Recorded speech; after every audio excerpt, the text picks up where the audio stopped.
Hello বন্ধুরা, আজকে আমি এক্সপ্লেন করতে যাচ্ছি একটি চাইনিজ ড্রামা। তো চলো শুরু করি। এই ড্রামার শুরুতে আমরা মিস্টার জিয়াওকে দেখতে পাই। সে ইয়ান নামের একটি মেয়েকে বলছে, তোমার কাপড় চোপড় সব খুলে ফেলো। তুমি যদি তোমার কাপড় খুলে এখান থেকে যেতে পারো তাহলে আমি এখান থেকে তোমায় যেতে দিব। এই জন্য ইয়ানও তার নিজের জীবন বাঁচানোর জন্য জিয়াও ঠিক যেভাবে বলছিল সেভাবেই করছিল। তারপর ইয়ান তার সমস্ত কাপড় খুলে বলে, এখন আমাকে প্লিজ যেতে দাও। কিন্তু জিয়াও তাকে বলে, তুমি চাইলেও এভাবে এখান থেকে যেতে পারো না। তোমাকে তো তোমার পাপের সব শাস্তি ভোগ করতেই হবে। তুমি কিভাবে ভাবলে আমি তোমাকে তোমার পাপের শাস্তি না দিয়ে এখান থেকে চলে যেতে দিব? আর এখান থেকে আমাদের একটি ফ্ল্যাশব্যাকের কাহিনী দেখানো হয়। ইয়ান দরিদ্র ফ্যামিলির একটি মেয়ে ছিল। একদিন তার বাবা মা এসে বলে, এত বড় অপরাধ করে জেলে গিয়েছ, তোমার কারণে আমাদের পরিবারের সব মান সম্মান শেষ হয়ে গিয়েছে। এখন ভুলেও তুমি এখান থেকে পালিয়ে যাওয়ার কথা চিন্তাও করবে না। তখনই কিছু লোক ইয়ানকে এখান থেকে নিতে চলে আসে। এখানে এই লোকগুলা বলে, তোমাকে আমাদের বস কিনে নিয়েছে, যতদিন পর্যন্ত তোমার বাবা মা বসের টাকা পরিশোধ না করবে ততদিন পর্যন্ত তোমাকে বসের কাছেই থাকতে হবে। ইয়ানের জন্য এই বিষয়গুলো ছিল খুবই কষ্টের। সে তাদেরকে বলছিল, আমি তো কোনো অপরাধ করিনি, তারপরও আমাকে কেন এত কিছু ভোগ করতে হচ্ছে। এইদিকে আমরা দেখি এই বস আর কেউ না, বরং সে তো জিয়াবি ছিল। তারপর এখানে জিয়া ইয়ানকে টর্চার করতে করতে তার বোনের ছবি দেখিয়ে বলে, তোমার কি তার কথা মনে আছে? ইয়ান তার কাছে ক্ষমা চায় আর বলে, আমি কিছুই জানি না, আমাকে এখান থেকে যেতে দিন। জিয়া বলে, তোমাকে কিভাবে এখান থেকে যেতে দিই? তুমি এই ছবিটি ভালো করে দেখো। তুমি তো আমার বোনকে মেরেছিলে, তাই না? এজন্য আজকে থেকে সব সময়ের জন্য এরকম রুমেই তোমাকে বন্দি থাকতে হবে। যতদিন তুমি বেঁচে থাকবে ততদিন তোমাকে এখানেই থাকতে হবে। এখানে জিয়া আরো বলে, তোমার ভাগ্য ভালো আমি মেয়েদের গায়ে হাত তুলি না, তা না হলে এতক্ষণে আমি তোমাকে কয়েকবার মেরে ফেলতাম। এসব বলে মিস্টার জিয়াও এখান থেকে চলে যায়। তখন ইয়ান বসে বসে ভাবছিল, আমি কি করলাম এটা আমি নিজেই জানি না, কোন ভুলের শাস্তি আমি এভাবে পাচ্ছি। এরপরে সিনে আমরা দেখতে পাই ইয়ান মিস্টার জিয়াবের কথায় খুব সুন্দর করে রেডি হয় আর ভয়ে ভয়ে তাকে জিজ্ঞাসা করে, আপনি যেভাবে বলেছিলেন আমি ঠিক সেভাবে রেডি হয়েছি। তখন জিয়া অনেকটা রেগে গিয়ে ইয়ানের মাথা থেকে ব্যান্ডটা খুলে নেয়। আর এখান থেকে আমাদের আবারও 5 বছর আগে একটি কাহিনী দেখানো হয়, যেখানে ইয়ানের সাথে জিয়াবের একটি লিফটে দেখা হয়েছিল। সেদিন ইয়ান অনেকটাই মাতাল অবস্থায় ছিল, তবে এখানে এক দেখাতেই জিয়াবের তাকে অনেক ভালো লেগেছিল। জিয়াও তাকে প্রথম দেখাতেই ভালোবেসে ফেলেছিল। এখান থেকে সিনটা আবারও বর্তমানে চলে আসে। মিস্টার জিয়া ইয়ানকে জোর করে একটি পার্টিতে নিয়ে আসে। তবে এখানে আসার পর চেন নামের একটি ছেলে ইয়ানকে ডাক দেয়, যা দেখে জিয়াও বলে, আরে ভালো তো, তোমরা দুইজন আগে থেকেই দুজনকে চিনো। তারপর সে স্টেজে উঠে সবাইকে বলে, এই ছেলেটা তোমাদের সামনে এত ভদ্র হয়ে বসে আছে তাই না, কিন্তু তোমরা কি জানো আমার বোন লিলির মৃত্যুর আগে তার পেটের সন্তানের বাবা ছিল এই চেন। আর এই যে মেয়েটাকে দেখছো, যাকে দেখে এত অসহায় মনে হচ্ছে, এই মেয়েটাই কিন্তু আমার বোন লিলিকে মারার কাজে চেনকে সাহায্য করেছে। চেন তখন বলে, কোনো প্রমাণ ছাড়া তুমি আমাকে এসব কথা বলতে পারো না। কথাটা শুনে জিয়াও তো অনেক রেগে যায় আর বলে, এই মেয়েটাকে অপমান করেছি দেখে তোমার এত খারাপ লাগছে তাই না? তারপর সে সবার সামনে ইয়ানকে কিস করে, শুধু তাই নয়, তারপর সে ইয়ানকে চেনের দিকে ধাক্কা দিয়ে বলে, তুমিও চাইলে তাকে কিস করতে পারো। এসব কারণে ইয়ান তো অনেক কষ্ট পায় আর সে এখান থেকে বাহিরে চলে আসে। তারপর চেন জিয়াওকে এসে বলে, তুমি এই মেয়েটার সাথে ঠিক করছো না। এইদিকে আমরা দেখি বাহিরে একজন আঙ্কেল টাইপের লোক ইয়ানকে ডিস্টার্ব করছিল আর তার সাথে খারাপ কিছু করার চেষ্টা করছিল। এই লোকটা তাকে বলে, তুমি যত খুশি টাকা নাও, তুমি শুধু এক রাতের জন্য আমার সাথে থাকো। কথা শুনে ইয়ান তাকে চড় মারে। তারপর এই লোকটি রেগে গিয়ে ইয়ানের সাথে জোর জবরদস্তি করতে শুরু করে। তখনই মিস্টার জিয়াও এখানে চলে আসে আর এই লোকটার কাছ থেকে ইয়ানকে তাকে বাঁচিয়ে নেয়। অন্যদিকে আবার চেন ইয়ানের কাছে আসতে গেলে তখনই জিয়াও তাকে বলে, আমি অনেক টাকা দিয়ে তাকে কিনেছি, তুমি যদি ওর কাছে আসতে চাও তাহলে আমাকে ওই টাকা দিয়ে তাকে এখান থেকে নিয়ে যেতে পারো, আর যদি তুমি এটা করতে না পারো তাহলে তুমি কখনোই তার পিছনে আসবে না, আর তারপরও যদি তুমি তার পিছনে আসো তাহলে খুব খারাপ হয়ে যাবে। এরপরে সিনে আমরা দেখতে পাই ইয়ান কান্না করছিল। তখনই জিয়াও তার কাছে এসে বলে, তুমি কাঁদছো কেন? আজকে তোমার সাথে যা হলো এসব কিছুর জন্য তুমি নিজেই দায়ী। ইয়ান বলে, তুমি যদি আমাকে টর্চারই করতে চাও তাহলে আমাকে একেবারেই মেরে ফেলো। তুমি বারবার আমাকে আঘাত করছো, সাথে শাস্তিও দিচ্ছ কেন? আর তাছাড়াও তুমি আমাকে যে অপরাধের জন্য এভাবে শাস্তি দিচ্ছ ওই পাপ তো আমি করিনি। কিন্তু জিয়াও তাকে বলে, সে তাকে একেবারের জন্য মেরে ফেলতে চায় না, সে তো তাকে তিলে তিলে কষ্ট দিয়ে মারতে চায়। তারপরের দিন সকালে আমরা দেখি ইয়ান জিয়াওয়ের বাসায় কাজ করছিল। তখনই টিনা নামের একটি মেয়ে এখানে চলে আসে। আর টিনা গতকাল রাতে সব ঘটনা জেনে গিয়েছিল। এজন্য টিনা অনেক রাগান্বিত হয়ে ইয়ানকে বলে, তুমি কতটা নির্লজ্জ মেয়ে, তোমার কারণে জিয়াওয়ের বোন মারা গিয়েছে আর এখন তুমি তার বাসায় থাকছ। তারপর টিনা তার গায়ে হাত তুলতে চায়, তখনই জিয়াও এখানে চলে আসে আর বলে তাকে শুধুমাত্র আমি নিজেই শাস্তি দেবো, আমি ছাড়া কেউ তার গায়ে হাত দিতে পারবে না। টিনা বলে, কিছুদিন পরই তো আমি তোমার বউ হব, তাছাড়া তোমার বোনকে যে মেরে ফেলেছে তুমি তাকেই তোমার বাসায় রাখছো, আমি কখনোই তাকে এখানে থাকতে দিব না। কিন্তু জিয়াও বলে, তুমি ভালো করে শুনে রাখো, এই মেয়ের সাথে কি হবে না হবে তা শুধুমাত্র আমি সিদ্ধান্ত নিব, আমি ছাড়া আর কেউ তার বিষয়ে কোনো সিদ্ধান্ত নিতে পারবে না। এটা শুনে টিনা অনেক রেগে যায়। তারপর সে ইয়ানকে বলে, তুমি অপেক্ষা করো, দেখো আমি তোমার কি অবস্থা করি। বলে সে এখান থেকে চলে যায়। টিনা চলে যাওয়ার পর ইয়ান জিয়াওকে বলে, আমার বাবা তোমার কাছ থেকে কত টাকা নিয়েছে? জিয়াও বলে, তোমার বাবা আমার কাছ থেকে 5 মিলিয়ন টাকা নিয়েছে। এখন তুমি আর তোমার পরিবার চাইলেও এই টাকা পরিশোধ করতে পারবে না, এজন্য তুমি এখন থেকে আমার বাসায় কাজ করে এই টাকা পরিশোধ করবে, এটাই তোমার জন্য ভালো হবে। এরপরে সিনে আমরা দেখতে পাই ইয়ান একটি চাকরির জন্য অ্যাপ্লাই করছিল, কিন্তু তাকে এখান থেকে তাড়িয়ে দেওয়া হয়। তারা ইয়ানকে জানায়, আমরা এমন লোককে চাকরি দেই না যাদের নামে ক্রিমিনাল রেকর্ড রয়েছে। এইদিকে আমরা দেখতে পাই টিনা দূর থেকে তাকে ফলো করে। তারপর একটি লোক এসে ইয়ানকে উঠিয়ে নিয়ে যাচ্ছিল। এর জন্য ইয়ান যখন সবার কাছে সাহায্য চাইছিল, ওই লোকটি ইয়ানের পা ধরে বলে, দয়া করে আমাকে ছেড়ে চলে যেও না, আমাদের 2টা বাচ্চা রয়েছে, তুমি চলে গেলে আমাদের কি হবে? এসব কিছু শুনে ওই লোকগুলো ভাবতে থাকে এই মেয়েটা কতটুকু খারাপ, অন্য একটি ছেলের জন্য তার পরিবার আর বাচ্চাদেরকে ছেড়ে দিচ্ছে। ঠিক তখনই এখানে চ্যান চলে আসে আর ওই লোকগুলোকে মেরে এখান থেকে পাঠিয়ে দেয়। আর এসব কিছু কিন্তু টিনার পরিকল্পনায় ছিল।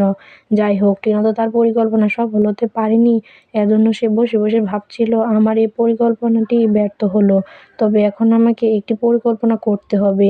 এরপরে সিনে আমরা দেখতে পাই চ্যান ইয়ানকে বাসায় পৌঁছে দিচ্ছিল। বাসার কাছাকাছি এসে চ্যান ইয়ানকে বলে, আমার মনে হয় তোমার এখন জিয়াবের বাসায় যাওয়া উচিত হবে না, তুমি যদি এখন ওর বাসায় যাও তাহলে তোমাকে আবারও টর্চার করবে। এসব শুনে ইয়ান বলে, তুমি এখনো পর্যন্ত আমাকে কোনো সাহায্য করতে পারোনি, তোমার কি মনে হয় তুমি ভবিষ্যতে আমাকে সাহায্য করতে পারবে? এসব কিছু তোমার আগেই ভেবে রাখা উচিত ছিল, যখন প্রেজেন্ট গার্লফ্রেন্ডকে ছেড়ে অন্য আরেকজন মেয়েকে পছন্দ করেছিলে, এসব করা তোমার তো একদমই উচিত হয়নি। তখন চ্যান বলে, আমি আসলে তোমাকে নিয়ে অনেক চিন্তিত। ইয়ান তখন বলে, তুমি যদি আমাকে নিয়ে আসলেই চিন্তা করো তাহলে আমাকে এখানে ছেড়ে দাও, তুমি কখনোই আমার পিছনে আসবে না, তাছাড়া তুমি যে আমার পিছনে আসো এই ব্যাপারগুলো মিস্টার জিয়াওয়ের একদমই ভালো লাগে না।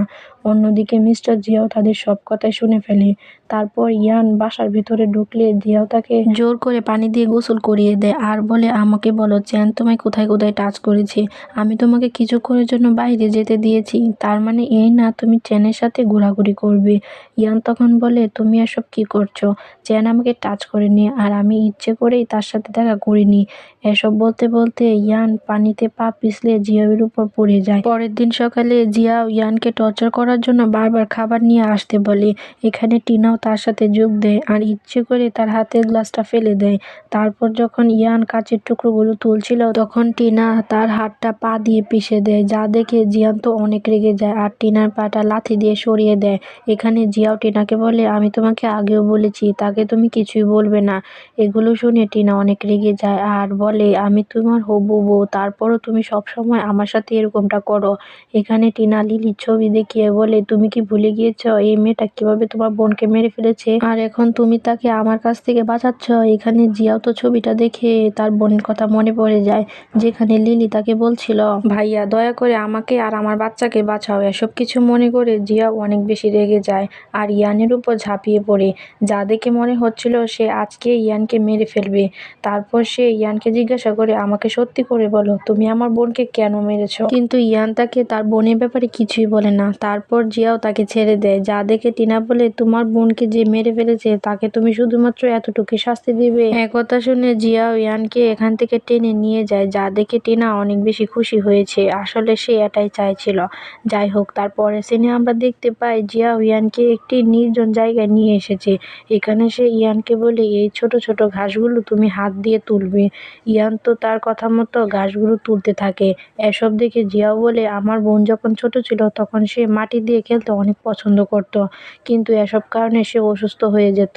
এ কারণে মা তাকে এরকম মাটি দিয়ে খেলতে মানা করে দেয়। একথা শুনে ইয়ান বলে, তুমি আমাকে এগুলো কেন বলছো? দয়া করে তুমি আর তার সম্পর্কে আমাকে কিছু বলো না। এটা বলে সে এখান থেকে চলে যেতে চাইলে তখনই জিয়াও তাকে বলে, তুমি কোথায় যাচ্ছ? আমি তোমাকে যেটা করতে বলেছি তুমি সেটাই করো। ইয়ান বলে, তুমি আমাকে কতদিন আর এভাবে টর্চার করবে? তুমি কি আমাকে টর্চার করতে করতে বিরক্ত হও না? জিয়াও তখন বলে, যতক্ষণ পর্যন্ত তুমি জীবিত থাকবে ততক্ষণ পর্যন্ত আমি তোমাকে টর্চার করতেই থাকবো। আমি যতদিন বেঁচে আছি ততদিন তুমি আমার হাত থেকে বাঁচতে পারবে না। এখানে জিয়াও ইয়ানকে আরো বলে, আমি তো চাই তুমি যে অপরাধ করেছো সেই অপরাধের কারণে তুমি সারা জীবন শাস্তি ভোগ করো। এসব বলে জিয়াও তাকে কিস করতে থাকে। এজন্য ইয়ান জিয়াওয়ের কাছ থেকে নিজেকে ছাড়ানোর চেষ্টা করতে থাকে। তারপর জিয়াও তাকে ছেড়ে দিয়ে বলে, তুমি এখনই আমার চোখের সামনে থেকে দূর হয়ে যাও। ইয়ান তার কথা মতো এখান থেকে চলে যেতে চায়। তখনই চেন তাকে খুঁজতে খুঁজতে এখানে চলে আসে আর বলে, আমি তোমার সব কথা শুনে নিয়েছি। আমি জানি জিয়াও তোমাকে ছেড়ে দিয়েছে। এখন তুমি দয়া করে আমার সাথে চলো। তারপর সে ইয়ানকে স্বাভাবিক করার জন্য কিস করে, যা দেখে ইয়ান তাকে থাপ্পড় মারে আর বলে, তুমি আমার থেকে দূরে থাকো। চেন বলে, জিয়াও তোমাকে কিস করতে পারে আর আমি তোমাকে কিস করলেই দোষ? আমি এখন বুঝতে পারছি তুমি নিজেকে তার কাছে বিক্রি করে দিয়েছো, এজন্য সে তোমাকে কিস করলে খারাপ লাগে না। এসব কথা শুনে ইয়ান এখান থেকে চলে যেতে চাইলে চেন তাকে বলে, আমি তোমাকে পাবার জন্য আমার লাইফে কত কিছু হারিয়েছি। ইয়ান বলে, আসলে সত্যিকার অর্থে তুমি আমাকে ভালোই বাসোনি, তবে তোমার এটা মনে হয় তুমি আমাকে ভালোবাসো, আর এটা হলো তোমার জেদ। এসব বলে ইয়ান এখান থেকে চলে যায়। এরপরে সিনে আমরা চেনকে ড্রিঙ্কস করতে দেখি। তখন সে মাতাল অবস্থায় পুরনো স্মৃতি মনে করছিল। আর এখান থেকে আমাদের আরেকটি ফ্ল্যাশব্যাক দেখানো হয়, যখন সে ইয়ানকে বলছিল, প্লিজ তুমি আমার লাইফ থেকে যেও না, আমি তোমাকে অনেক মিস করব। ইয়ান তখন বলে, তুমি আমার থেকে দূরে থাকো, তুমি অলরেডি একজনের বাবা হতে চলেছো, আর এখন তুমি আমার কাছে এসে বলছো এটা তোমার ভুল ছিল। কিন্তু চেন তাকে অনেক রিকোয়েস্ট করে আর বলে, আমি ওই মেয়েকে ভালোবাসি না, আর আমাদের মধ্যে যেটা হয়েছে এটা ভুল ছিল। কিন্তু ইয়ান তাকে তার কাছ থেকে আসতে নিষেধ করে আর বলে, তুমি এখন ওই মেয়ের দায়িত্ব নাও। তারপর আমরা দেখতে পাই ইয়ান অনেক বেশি ড্রিঙ্ক করে লিফটে ওঠে, আর তখনই তার সাথে জিয়াওয়ের দেখা হয়েছিল। জিয়াও তাকে প্রথম দেখাতেই ভালোবেসে ফেলেছিল। তারপরে সিনে আমরা দেখতে পাই চেন ইয়ানকে একটি রুমে নিয়ে এসেছিল। এখানে চেনের কাছে মনে হচ্ছিল সে যদি ইয়ানের সাথে এক রাত কাটায় তাহলে ইয়ান তাকে আর ছেড়ে যাবে না। এখানে চেন ইয়ানের সাথে খারাপ কিছু করতেই চাইছিল। তখনই তার কাছে জিয়াওয়ের কল আসে। জিয়াও তাকে বলে, 10 মিনিটের মধ্যে আমার অফিসে চলে আসো। তারপর চেন ইয়ানকে রেখে জিয়াওয়ের সাথে দেখা করতেই যাচ্ছিল, কিন্তু তখনই সে রুমে লিলি ঢুকে পড়ে। আমরা দেখি লিলিকে কেউ মেসেজ করে জানিয়ে দিয়েছিল যে চেন আর ইয়ান একই রুমে আছে। এসব কারণে লিলি অনেক রেগে ইয়ানের মুখে বালিশ রেখে মেরে ফেলার চেষ্টা করে, যা দেখে চেন তার হাত টেনে বলে, তুমি এসব কি করছো? সে তো মারা যাবে। এইদিকে ইয়ান মাতাল অবস্থায় থাকার কারণে সে লিলিকে ধাক্কা দিয়ে দেয়। ধাক্কাটি লিলির অনেক জোরে লাগে, আর যেহেতু সে প্রেগনেন্ট অবস্থায় ছিল এ কারণে সে সেখানে মারা যায়। ইয়ান তো বুঝতেই পারছিল না সে মাতাল অবস্থায় কত বড় ভুল কাজ করেছে, আর এ কারণে তাকে অনেক বছর জেলেও থাকতে হয়েছে, আর এখনও তাকে এই ভুলের শাস্তিটা ভোগ করতে হচ্ছে। তারপর সিনটা আবারও বর্তমানে চলে আসে, আর আমরা দেখি চেন তার মায়ের কাছে এসেছে। এখানে চেনের মা তাকে দেখে জিজ্ঞাসা করে, তুমি এত বেশি ড্রিঙ্কস করেছো কেন? এটা শুনে চেন বলে, আপনি আমাকে জিজ্ঞাসা করছেন আমি ড্রিঙ্কস করেছি কেন? আপনি কি ভুলে গিয়েছেন শুধু আমার বাবা গরিব হওয়ার কারণে আপনি আমার বাবাকে ডিভোর্স দিয়েছিলেন, আর এখন আপনি অসুস্থ তাই আপনার সাহায্যের প্রয়োজন, আর তাই তো আমাকে খুঁজে বের করেছেন। এর আগে তো কখনই আমাকে আপনি খুঁজেননি। এখন আপনার হসপিটালে টাকা দরকার, আপনার পাশে কাউকে দরকার, এজন্যই তো আমাকে খুঁজে বের করেছেন, তাই না? আসলে আমি জানি না সবসময় কেন আমার সাথেই এমন হয়। আমার তো মনে হয় আমার জন্ম নেওয়াটাই অপরাধ ছিল। চেনের এসব কথাগুলো তার মায়ের অনেক খারাপ লাগে, এজন্য সে কাচের একটি টুকরা তার হাতে নেয়। অন্যদিকে চেন তো প্রচুর ড্রিঙ্কস করেছিল, আর সে মাতাল অবস্থায় সেখানে পড়ে থাকে। পরের দিন সকালে সে যখন চোখ খোলে তখন সে দেখতে পায় তার মা সুইসাইড করেছে। এটা দেখে চেনের তো এখন প্রচুর গিল্টি ফিল হতে থাকে। সে ভাবে গতকাল রাতে যদি সে তার মায়ের সাথে এসব কথা না বলতো তাহলে হয়তো তার মা বেঁচে থাকতো।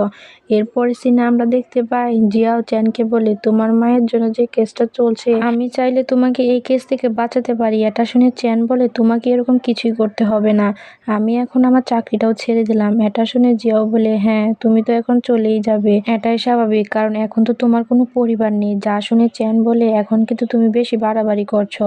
তুমি বড়লোক বলে এমন না যে তুমি আমাকে যা খুশি তাই বলতে পারো। জিয়াও বলে, আমি বড়লোক, এর জন্য তো তুমি আমার বোনের সাথে রিলেশন করেছিলে, তাই না? তুমি তো তাকে ব্যবহার করতে চেয়েছিলে। এটা শুনে চ্যান বলে, আমার সবচেয়ে বড় ভুল হলো তোমার বোনের সাথে সম্পর্ক করা। যা শুনে জিয়াও বলে, ঠিক আছে, তুমি এখান থেকে যেতে পারো, আমিও দেখে নিব তোমাকে চাকরিটা কে দেয়। এরপরে সিনে আমরা দেখতে পাই চ্যান অনেকগুলো কোম্পানিতে ইন্টারভিউ দিচ্ছিল, কিন্তু কোনো কোম্পানিতে তাকে চাকরি দিতে রাজি হয় না। আর সব কিছু মিস্টার জিয়াওয়ের জন্যই হচ্ছিল। সমস্ত কোম্পানিকে চ্যানের ব্যাপারে বলে রেখেছিল, যার কারণে চ্যান অনেক হতাশ হয়ে যায়। অন্যদিকে আমরা দেখতে পাই ইয়ান তার বাসায় কাজ করছিল, তখন সেখানে তার মা অনেক উল্টাপাল্টা কথা বলতে থাকে, এমনকি তিনি গ্রামের লোকদের সামনে অনেক অপমান করে। তখনই সেখানে চ্যান চলে আসে আর ইয়ানকে বলে, তোমার মায়ের কথায় কষ্ট পেও না, আমি জানি তোমার মা সবার সাথে তোমার নামে উল্টাপাল্টা কথা বলছে। একথা শুনে ইয়ানের মা সবার সামনে চ্যানকে অপমান করে আর বলে, এই যে ছেলেটাকে দেখছো আমাদের ফ্যামিলি ম্যাটার নিয়ে কথা বলছে, সেও কিন্তু বিয়ের আগে একটি মেয়েকে প্রেগনেন্ট করে দিয়েছিল। শুধু এতটুকুই নয়, প্রেগনেন্ট করার পর সে মেয়েটিকে মেরেও ফেলেছে, আর এখন সে কিনা আমাকে নিয়ে কথা বলছে। ইয়ান জানতো তার মা এভাবে থামবে না, এজন্য সে তার মাকে বলে, এখন এসব বন্ধ করো, আমি তোমার সাথে যেতে প্রস্তুত আছি, তোমরা আমাকে যেখানে যেতে বলবে আমি সেখানে যেতে পারবো। আসলে ইয়ানের মা তাকে কোথাও একটা বিক্রি করার জন্য নিয়ে যেতে চাইছিল, কিন্তু ইয়ান যেতে চাইছিল না বলেই তিনি গ্রামের সবার সামনে এভাবে অপমান করছিল। এরপরের সিনে আমরা দেখতে পাই ইয়ানের মা তাকে একটি বারে নিয়ে এসেছে, যা দেখে ইয়ান বলে, আপনি আমার সাথে ভালো করছেন না। এটা শুনে তার মা বলে, তোমার তো ক্রিমিনাল রেকর্ড রয়েছে, এজন্য তোমাকে কেউই কাজ দিবে না, এখন তোমাকে টাকা কামানোর জন্য এগুলি করতে হবে। তারপরে তার বাবা মা জোর করে কিছু ছেলেদের সাথে তাকে দিয়ে দেয়। এদিকে চ্যান লুকিয়ে লুকিয়ে সবকিছুই দেখছিল। চ্যান আগে থেকে জানতো ইয়ানের বাবা মা তার সাথে খারাপ কিছুই করবে। অন্যদিকে মিস্টার জিয়াওকে দেখানো হয় যে টিনার সাথে বিয়ে করার সিদ্ধান্ত নেয়, কিন্তু সে টিনার প্রতি একদমই ইন্টারেস্ট ছিল না, এমনকি সে টিনার দিকে ভালো করে তাকায়ও না। এসব দেখে টিনার অনেকটা খারাপ লাগে, কিন্তু জিয়াও যেহেতু অনেক বড় লোক ছিল, এ কারণে সে সবকিছু মেনে নেয়। অর্থাৎ টিনার জিয়াওয়ের থেকেও তার সম্পত্তির উপর অনেক বেশি লোভ ছিল। যাই হোক, এদিকে আমরা দেখি একটা ছেলে ইয়ানের মাকে অনেক টাকা দিয়ে বলে, এখন আপনারা এখান থেকে যেতে পারেন, আর এসব কথা আপনারা বাহিরে কাউকে বলবেন না। এটা শুনে ইয়ানের মা বলে, আরে না, আমি এগুলো অন্য কাউকে কেন বলবো, এই মেয়ের কারণে আমার পুরো পরিবারে অনেক বদনাম হয়ে গিয়েছে। তারপর ইয়ানের বাবা মা টাকাগুলো নিয়ে এই রুম থেকে বের হয়ে যায়, আর তারা এতগুলো টাকা পেয়ে তো অনেক বেশি খুশি ছিল। তারা ভেবেছিল টাকা দিয়ে তারা এখানে অনেক সুন্দর করে একটা জীবন কাটাতে পারবে। চ্যান তাদেরকে দেখছিল। তারপর চ্যান ইয়ানকে বাঁচানোর জন্য ওই রুমের ভিতরে যাওয়ার চেষ্টা করে, কিন্তু গার্ডরা তাকে ভিতরে যেতে দেয় না। অন্যদিকে মিস্টার জিয়াও আর টিনার বিয়ে হচ্ছিল, তখনই জিয়াওয়ের কাছে চ্যানের কল আসে। কল রিসিভ করে জিয়াও তাকে বলে, তুমি ফোন করেছো কেন, কি চাও তুমি? এটা শুনে চ্যান বলে, আমি তোমার কাছে কিছুই চাই না, তুমি দয়া করে ইয়ানকে বাঁচাও। ইয়ানের বাবা মা তাকে একটি বাড়ি বিক্রি করে দিয়েছে, আমি জানি না এখন তার সাথে কি হচ্ছে। চ্যানের কথা শুনে জিয়াও তো তাড়াতাড়ি করে ইয়ানের কাছে যেতে চেষ্টা করছিল, তখনই টিনা তাকে আটকিয়ে বলি, এই ফালতু মেয়ের কারণে তুমি এখন আমাদের এই অনুষ্ঠানটা ছেড়ে চলে যাবে। জিয়াও টিনাকে একটি ক্রেডিট কার্ড দিয়ে বলে, তোমার যা ইচ্ছা শপিং করো, কিন্তু তুমি আমার পার্সোনাল লাইফ নিয়ে কিছু বলবে না। এখানে টিনা চাইছিল না তাদের লাইফে ইয়ান আসুক। টিনা মনে মনে ভাবে, যেভাবেই হোক ইয়ানকে তাদের লাইফ থেকে সরাতে হবে। এদিকে আমরা দেখি ইয়ানের সাথে ওই ছেলেগুলো জোর জবরদস্তি করতে শুরু করেছিল। তারা ইয়ানকে জোর করে অনেক ড্রেস করায়, শুধু তাই নয়, ইয়ান কথা না শুনলে তারা ইয়ানকে খুব বাজেভাবে মারে। তবে কিছুক্ষণ পরই জিয়াও এই বারে চলে আসে, এখানে চ্যান তাকে রুম পর্যন্ত নিয়ে আসে। এইদিকে ওই ছেলেগুলোকে কেউ ফোন দিয়ে বলেছিল, তোমরা এখান থেকে পালিয়ে যাও, কারণ জিয়া ওই মেয়েটাকে নিতে চলে এসেছে। কিন্তু ওরা এখান থেকে পালানোর আগেই জিয়াওয়ের লোকরা চলে আসে। তারপর এখানে চ্যান রুমের দরজাটা লাথি দিয়ে খুলে ভিতরে চলে আসে, কিন্তু ইয়ানের অবস্থা অনেকটাই খারাপ ছিল, যা দেখে জিয়াও তো প্রচন্ড রেগে যায়। তার লোকেরা ওই ছেলেগুলোকে মারতে থাকে। এখানে জিয়াও তাড়াতাড়ি করে ইয়ানকে চ্যানের কাছে দিয়ে বলে, তাকে তাড়াতাড়ি করে এখন হসপিটালে নিয়ে যাও, আমি কিছুক্ষণ পরে হসপিটালে আসছি। তারপর চ্যান তাকে হসপিটালে নিয়ে আসলে এইদিকে জিয়া ওই ছেলেগুলোকে মারার জন্য রেডি হয়ে যায়। তারপর আমরা দেখি জিয়া ওই ছেলেগুলোকে অনেক মারে আর বলে, তোমরা কি জানো না ইয়ান শুধুই মাত্র আমার, তোমার সাহস কি করে হলো ইয়ানের গায়ে হাত দেওয়ার? তখন ছেলেগুলো তার কাছে ক্ষমা চায় আর বলে, আমরা আসলে জানতাম না এই মেয়েটাকে আপনি পছন্দ করেন, ইয়ানের সাথে আপনার সম্পর্ক আছে জানলে আমরা কখনোই তাকে কিনতাম না, কিন্তু পার্টিতে দেখেছিলাম আপনি ওই মেয়েকে অনেক ঘৃণা করেন। এজন্যই আমি ভেবেছিলাম এই মেয়েকে টর্চার করলে আপনি আমাকে কিছুই বলবেন না। জিয়াওয়ের তো নিজের উপরই রাগ হয়, সে ভাবতে থাকে রাগের মাথায় ইয়ানের সাথে কত কিছুই না করেছে। তারপরে সিনে আমরা ইয়ানকে হসপিটালে দেখতে পাই। এখানে তার লোকেরা এসে বলে ইয়ানের বাবা মা এই শহর থেকে পালিয়ে গিয়েছে। যা শুনে চ্যান তো অনেক রেগে যায় আর জিয়াওকে বলে আমরা তার বাবা মাকে এত সহজে ছেড়ে দিতে পারি না। এজন্য জিয়াও তার লোকদের বলে যতক্ষণ না পর্যন্ত ইয়ানের বাবা মাকে তোমরা খুঁজে বের করবে ততক্ষণ পর্যন্ত তোমরা আমার সামনে আসবে না। এদিকে চ্যান তো অনেক রেগে যায় আর টিনার কাছে এসে বলে ইয়ানের সাথে সবকিছু তুমি করেছো তাই না, একমাত্র তুমি চাও যে ইয়ানকে মারতে। কিন্তু টিনা এমন একটা ভান করছিল যে সে কিছুই জানে না। এখানে টিনা চ্যানকে বলে তোমার কাছে যদি কোনো প্রমাণ থাকে তাহলে তুমি পুলিশের কাছে দিতে পারো। চ্যান বলে আমি তোমাকে খুব ভালো করেই চিনি, তুমি এটা শুনে রাখো আমি তোমাকে এই শিক্ষা দিয়েই ছাড়বো। এটা বলে সে এখান থেকে চলেই যাচ্ছিল, কিন্তু তখনই টিনা তাকে আটকিয়ে বলে তোমার ভিতরে এত সাহস আসলো কিভাবে, তুমি কি ভুলে গিয়েছো কোর্টে তুমি বলেছ ইয়ান লিলিকে খুন করেছে। এটা শুনে চ্যান তো অনেক ঘাবড়ে যায় আর তখনই আমাদের একটা ফ্ল্যাশব্যাক দেখানো হয়। লিলির মৃত্যুর পর চ্যান টিনার কাছে এসে বলে তুমি এসব কিছু করেছো তাই না, তুমিই একমাত্র জানতে ইয়ানের সাথে আমি এই রুমে ছিলাম আর এটা তুমি লিলিকে মেসেজ করে জানিয়ে দিয়েছো। আমি এখনই এইসব কর্মকাণ্ড জিয়াওকে বলে দিব, আমি জানি জিয়াও এসব শোনার পর তোমাকে বিয়ে করবে না। টিনা তখন বলে আমি লিলিকে তোমার রুমে পাঠিয়েছিলাম ঠিকই, কিন্তু তুমি তার জীবন বাঁচাতে পারোনি। তোমার কি মনে হয় জিয়াও তোমার কথা বিশ্বাস করবে? সবচেয়ে ভালো হবে তুমি আমার সাথে হাত মেলাও, এই টাকাগুলো রাখো, তুমি কোর্টে গিয়ে ইয়ানের বিপক্ষে সাক্ষী দিবে। তুমি কোর্টে বলবে ইয়ান মাতাল অবস্থায় না, ইয়ান সুস্থ অবস্থায় লিলিকে হত্যা করেছে। টিনার কথা মতো চ্যানও কোর্টে এসে সাক্ষী দেয় আর তার সাক্ষী দেওয়ার কারণেই জিয়াও ইয়ানকে এখনো খুনি ভাবতে শুরু করে। তারপর এখান থেকে সিনটা আবারও বর্তমানে চলে আসে। এখানে টিনা তাকে বলে দেখো আমরা এখনো একই অবস্থাতেই আছি, এখন তো তোমার কাছে কোনো টাকা পয়সাও নেই, এর থেকে ভালো আমরা দুইজন যদি একসাথে থাকি তাহলে এটা সবারই ভালো হবে। তারপরে সিনে আমরা দেখতে পাই এতটা সময় পর ইয়ানের চোখ খুললো, তা দেখে জিয়াও তো অনেক খুশি হয়ে যায়। তারপর ইয়ান তাকে বলে আমার জীবন বাঁচানোর জন্য তোমাকে অনেক ধন্যবাদ। তখনই ইয়ানের ফোনে কল আসে, জিয়াও তাকে ফোনটি ধরতে বলে। ইয়ান ফোনটি ধরে শুনতে পায় তার বাবা মা মারা গিয়েছে কার অ্যাক্সিডেন্টে। এটা শুনে ইয়ান অনেক ভেঙে পড়ে, সে অসুস্থ অবস্থায় এখান থেকে যেতে চাইছিল। তখন জিয়াও তাকে বোঝায় কিন্তু ইয়ান কোনো কিছুই মানতে চায় না।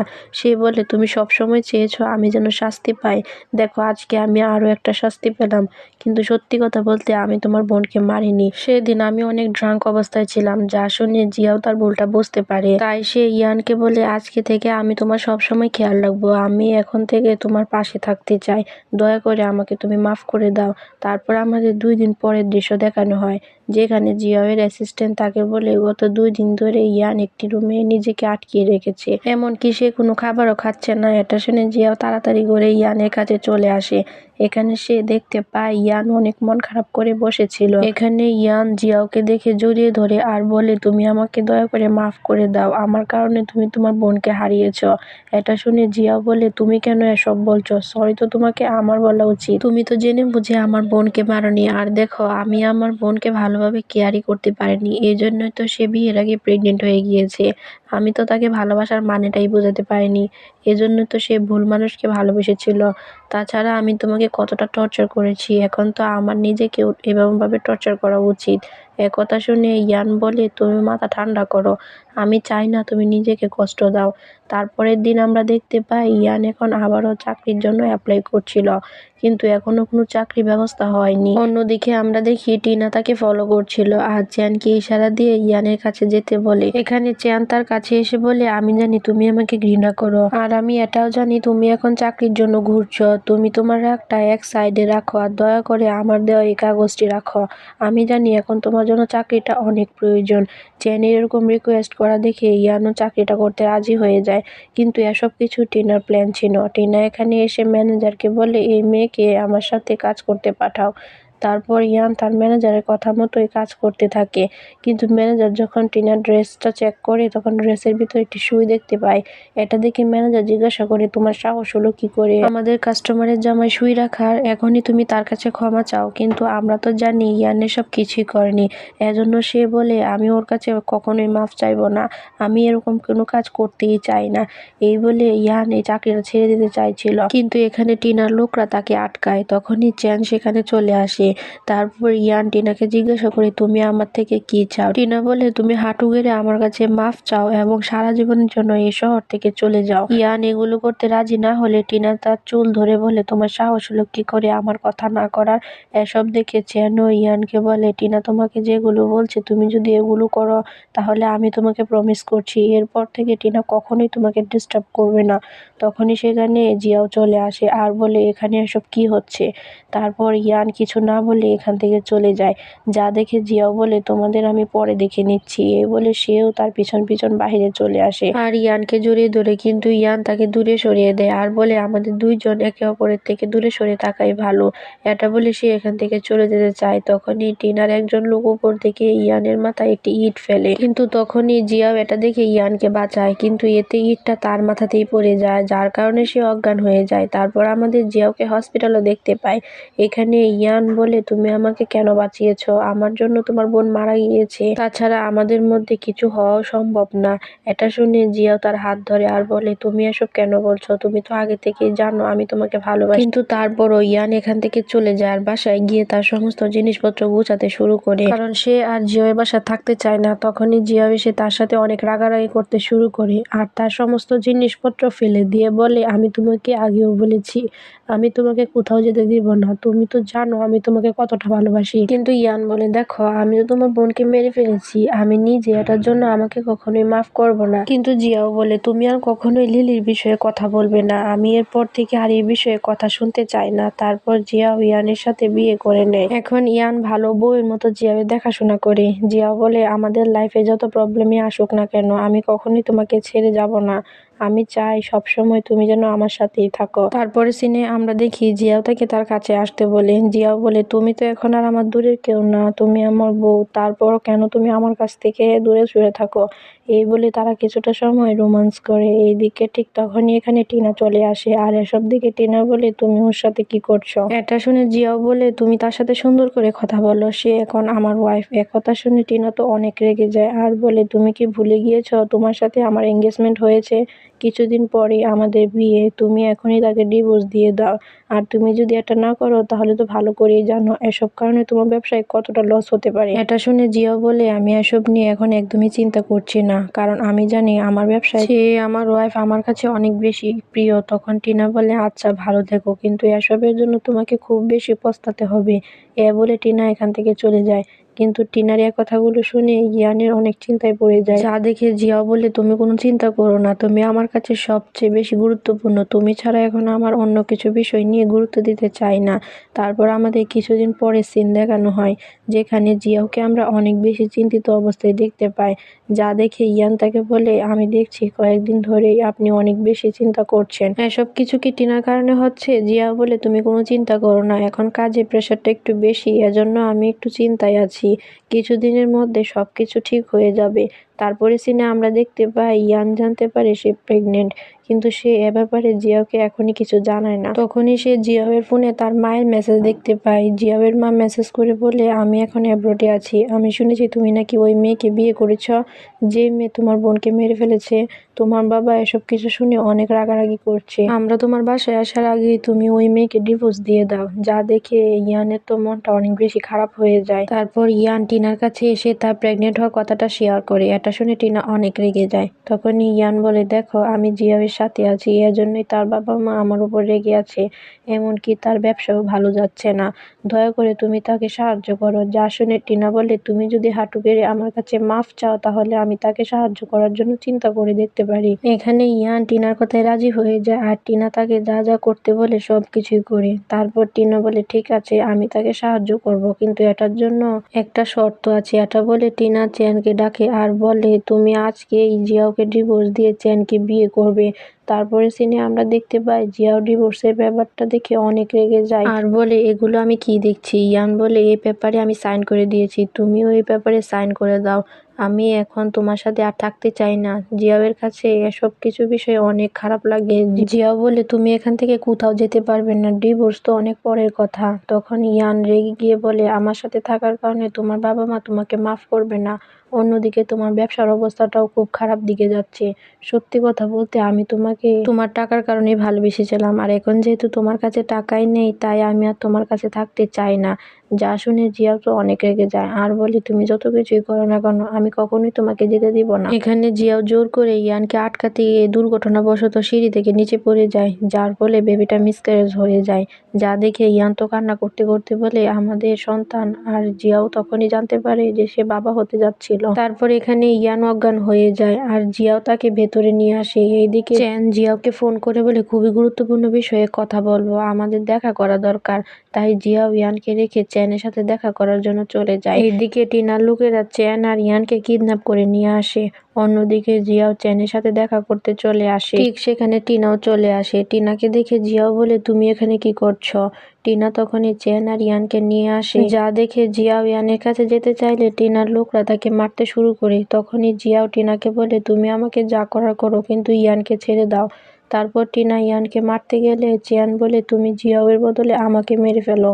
এজন্য টিনা চ্যানকে মেরে ফেলে। আর ঠিক তখনই গুলির আওয়াজ শুনে ইয়ানের জ্ঞান চলে আসে। এখানে তো ইয়ান এসব কিছু দেখে অনেক ভয় পেয়ে যায় আর জিয়াওয়ের কাছে আসতে চায়, কিন্তু টিনা তার হাতের মধ্যে পা দিয়ে পিষে দেয় আর বলে, জিয়াও, আমি তোমাকে পাওয়ার জন্য কত কিছুই না করলাম, কিন্তু তোমার মন শুধুমাত্র এই ইয়ানের জন্যই ছিল। এখন তোমাকে মরতে হবে, তবে মরার আগে একটা কথা বলি, শোনো। সেদিন লিলিকে আমি মেসেজ করে হোটেলে নিয়ে এসেছিলাম, সবকিছু আমিই করেছিলাম। তুমি এতদিন ভুল মানুষের উপর প্রতিশোধ নিয়েছ। একথা শুনে জিয়াও বলে, তাহলে তুমিই সেই ছিলে। ঠিক তখনই জিয়াওয়ের অ্যাসিস্ট্যান্ট টিনার বন্দুকটা লাথি দিয়ে ফেলে দেয়। তখন জিয়াও টিনাকে বলে, সত্যটা জানার জন্যই আমি এসব কিছু প্ল্যান করেছিলাম। যাই হোক, তারপর আমাদের বেশ কয়েকটি মাস পরে সিন দেখানো হয়। এখন ইয়ান প্রেগনেন্ট। এখানে ইয়ান জিয়াওকে বলে, আমি ভাবছি আমাদের সন্তানের নাম লিলি রাখবো, এতে করে মনে হবে লিলি আমাদের সাথে আছে। একথা শুনে জিয়াও ইয়ানের কপালে চুমা দেয়। আর এরকম একটা সুন্দর সিনের মধ্যে ড্রামাটা এখানেই শেষ হয়ে যায়। তো বন্ধুরা, তোমাদের কাছে এই ড্রামাটা কেমন লেগেছে অবশ্যই কমেন্ট করে জানাবে। ধন্যবাদ।